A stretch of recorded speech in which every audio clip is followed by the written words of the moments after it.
En Limousin, au moins 80 familles seraient concernées par le scandale de la Dépakine. Cet antiépileptique à qui il est reproché d'avoir laissé de graves séquelles au fœtus lorsqu'il était prescrit à la femme enceinte.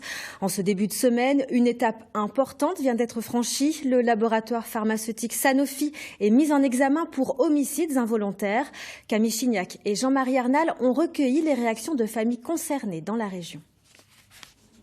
Sur le chemin judiciaire, chaque pas compte. Celui-ci est vécu comme une petite victoire. C'est en tout cas un motif d'espoir.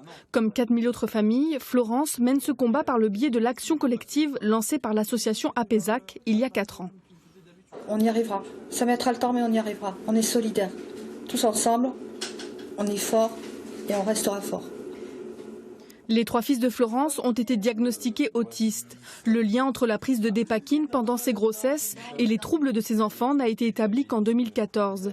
Ils avaient alors 16, 13 et 5 ans. Jamais auparavant, elles n'avaient été informées des dangers de ce médicament sur les fœtus. C'est des vies détruites et une vie, ça peut pas se reconstruire. Après, une fois qu'elle est détruite, elle est détruite, c'est fini. On peut que améliorer le quotidien, mais on ne veut pas le guérir.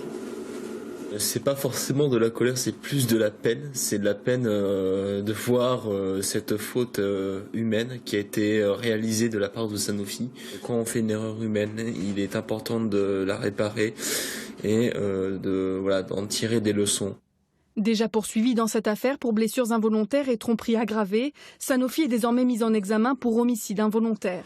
Le juge demande également au laboratoire un cautionnement de 80 millions d'euros dans l'optique d'une indemnisation des familles. Cette indemnisation, c'est pas pour s'acheter une maison, une nouvelle voiture ou quoi que ce soit. C'est fait pour mettre nos enfants à l'abri.